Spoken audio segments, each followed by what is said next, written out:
Iran Israel యుద్ధానికి సంబంధించి America enter కావడం ఈరోజు ప్రపంచాన్ని విస్మయం చేసింది.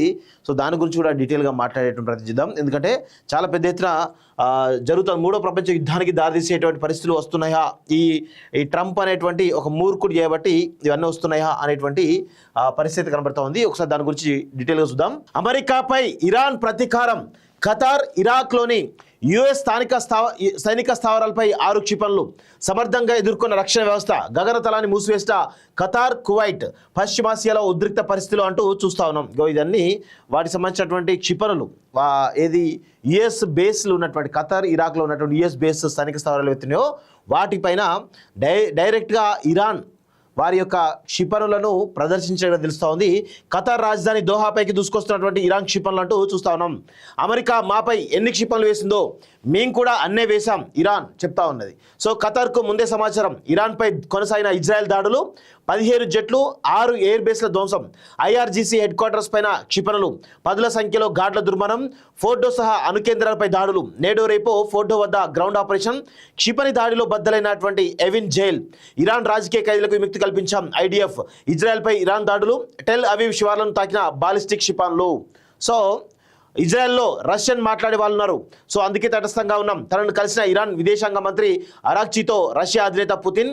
విమాన సర్వీసులపై తీవ్ర ప్రభావం, భారతీయులకు ప్రభుత్వం జాగ్రత్తలంటూ చూస్తా ఉన్నాం. సో ఇరాన్ ఇజ్రాయెల్ మధ్య జరుగుతున్న యుద్ధంలో ఇజ్రాయెల్ వైపు అమెరికా నిలబడతా ఉంది, ఇరాన్ వైపు రష్యా కూడా నిలబడుతున్న విషయం గమనిస్తూ ఉన్నాం.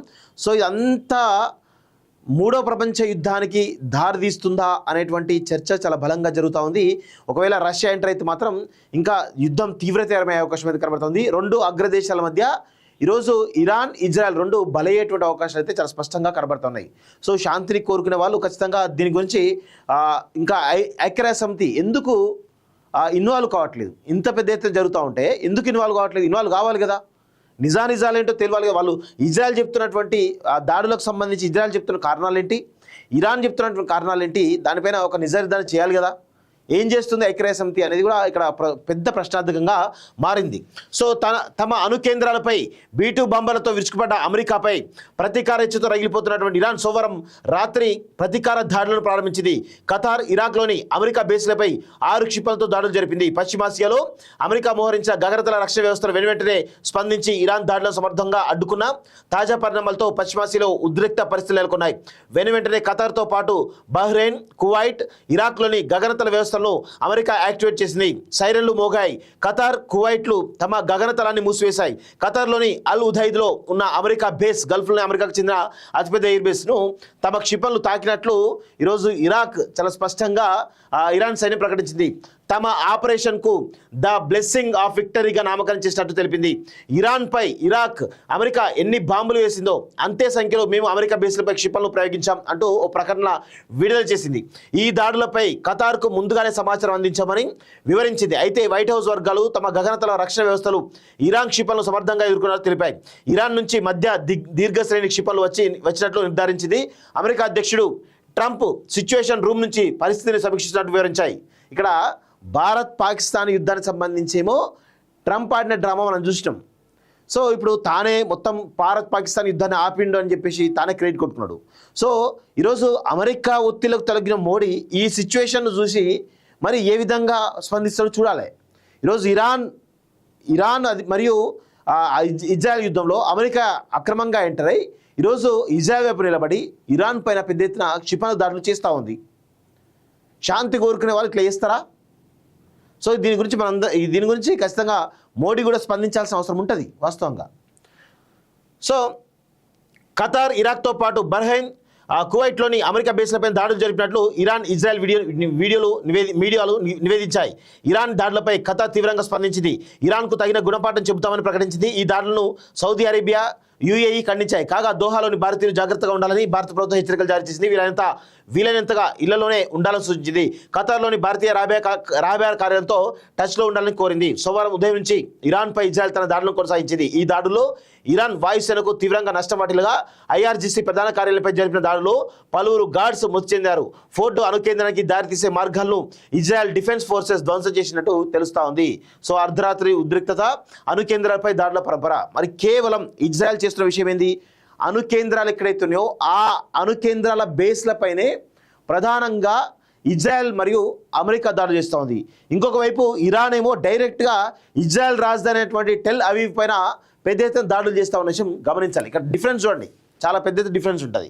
సో అణు కేంద్రాలపై దాడుల పరంపర, అమెరికా బాంబాలు విరుచుకుపడిన ఫోటో, నతాన్స్ ఇస్ఫహాన్ అణు కేంద్రాల వద్ద ఐడిఎఫ్ సోమవారం దాడులు జరిపింది. ఫోటో అణు కేంద్రం వద్ద రహదారి వ్యవస్థను ధ్వంసం చేసినట్టు పేర్కొంది. ఇక్కడ సైనికులతో కూడిన ఒక వాహనాన్ని కూడా లక్ష్యంగా చేసుకున్నట్టు వివరించింది. ఇకపై ఫోటోలోకి ఏ వాహనం వెళ్ళదు, లోపల ఉన్న వాహనాలు బయటికి రావు అని ప్రకటించింది. నతాన్స్ ఇన్ఫాస్ పైన దాడులు జరిగినట్లు ఇరాన్ మీడియా పేర్కొంది. అయితే ఫోటో వద్ద ఇజ్రాయెల్ బూతుల దాడులతో గ్రౌండ్ ఆపరేషన్ను నిర్వహించినట్లు సమాచారం. అమెరికా దాడుల్లో రియాక్టర్లు, సెంట్రిఫ్యూజ్లకు నష్టం వాటిల్లక పోవచ్చనే అభిప్రాయాలను అంతర్జాతీయ విశ్లేషకులు వెల్లడించారు. క్షేత్రస్థాయిలో రంగంలోకి దిగి పని పూర్తి చేయాలని నెతన్యాహు సర్కార్ భావిస్తున్నట్లు తెలుస్తోంది. నిజానికి అమెరికా ఈ దాడిలో పాలు పంచుకోకుండా ఉంటే ఇజ్రాయెల్ సోమవారమే గ్రౌండ్ ఆపరేషన్కు వ్యూహాలు సిద్ధం చేసుకున్నట్లు యోధితోత్ అహ్రోనోత్ వార్తా సంస్థ ఒక కథనాన్ని ప్రచురించింది అంటూ చూస్తాం. ఎవెన్ జైలు ఖైదీలకు వ్యక్తి టెల్ అవీవ్పై కొనసాగిన దాడులు.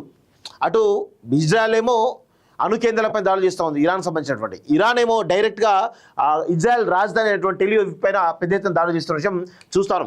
ఖతార్లోని అమెరికా మిలిటరీ బేస్ మీదకు ఇరాన్ ప్రయోగించిన క్షిపణిని గాల్లోనే పేల్చేసిన దృశ్యం మనం గమనిస్తూ ఉన్నాం. సో విమాన సర్వీసులు రద్దు, ఇజ్రాయెల్లో మా వాళ్ళు ఉన్నారు కాబట్టి ఓపికగా ఉన్నారని చెప్పేసి పుతిన్ అంటా ఉన్నాడు. అమెరికాకు శిక్ష తప్పదు. ఇరాన్పై అమెరికా దాడి తర్వాత supreme leader Ayatollah Ali Khamenei సోమవారం తొలిసారి స్పందించారు. అమెరికాకు శిక్ష తప్పదని హెచ్చరించారు. ట్రంప్ను ఓ జూదగాడిగా అభివర్ణించారు. అమెరికా తమ ప్రతీకార దాడులతో ఎదుర్కోక తప్పదని హెచ్చరించారు. ఇరాన్ ఆర్మీ చీఫ్ రహీం మౌసావి కూడా అమెరికాపై తీవ్రంగా స్పందించారు. అమెరికా నేరుగా యుద్ధంలోకి దిగింది, ఇరాన్ సార్వభౌమత్వాన్ని ఉల్లంఘించింది, మా పవిత్ర భూమికి హాని కలిగించింది, మా ప్రయోజనాల కోసం ఎంతటి చర్యకైనా వెనుకాడబోము అని వ్యాఖ్యానించారు. మరోవైపు ఇరాన్ ఇజ్రాయెల్ యుద్ధంతో చమురు ధరలపై ఆందోళన వద్దని, వాటిని స్థిరంగా ఉండేలా తాను చూస్తానని ట్రంప్ ట్రూత్ సోషల్లో పేర్కొన్నారంటూ చూస్తాను. గూఢాచారులకు ఇరాన్ వరుస ఉరిశిక్షలంటూ చూస్తాను. ఇజ్రాయెల్ తరపున గూఢాచార్యం చేస్తున్నట్టు పలువురికి ఇరాన్ వరుసగా ఉరిశిక్షలు అమలు చేస్తుంది. ఇందులో భాగంగా ఇజ్రాయెల్ ఇంటెలిజెన్స్ సర్వీసెస్ మొసాద్కు సున్నితమైన సమాచారం చేరవేసిన మొహమ్మద్ అమీన్ అనే వ్యక్తిని సోమవారం ఉరితీసినట్లు ఇరాన్ న్యాయ వ్యవస్థ తెలిపింది. ఇజ్రాయెల్తో యుద్ధం ప్రారంభమైనప్పటి నుంచి కీలక సమాచారం చేరవేస్తున్నటువంటి కారణాలతో ఇరాన్ ఇలా ఉరితీయడం ఇది మూడోసారి. ఇంతకు ముందు గూఢచర్యం ఆరోపణలతో ఇస్మాయిల్ ఫక్రీ మాజిద్ అనే వ్యక్తులను ఉరితీసింది. ఈ ఘటనపై మానవ హక్కుల సంఘాలు తీవ్రంగా స్పందిస్తున్నాయంటూ చూస్తా ఉన్నాం. ఏం స్పందిస్తారు? గూఢచర్యం చేస్తే వాళ్ళ దేశ రహస్యాలు అందిస్తే ఇదే ఇస్తారు. మనమే చేయం, భారతదేశంలో ఇస్తే బాగుంటుంది. ఇక మానవ హక్కులు అనుకుంటా అదనుకుంటే కూడా ఉరికొస్తూనే ఉంటారు వాస్తవంగా. విదేశాల్లో ఉన్నత విద్యను చదువుకోవాలని అనుకుంటున్నారా? అయితే వెంటనే ఫ్లైగ్రాడ్ ఓవర్సీస్ ఎడ్యుకేషన్ కన్సల్టెన్సీని సంప్రదించండి. మీ విదేశీ కలలను సాకారం చేసుకోండి. ఫ్లైగ్రాడ్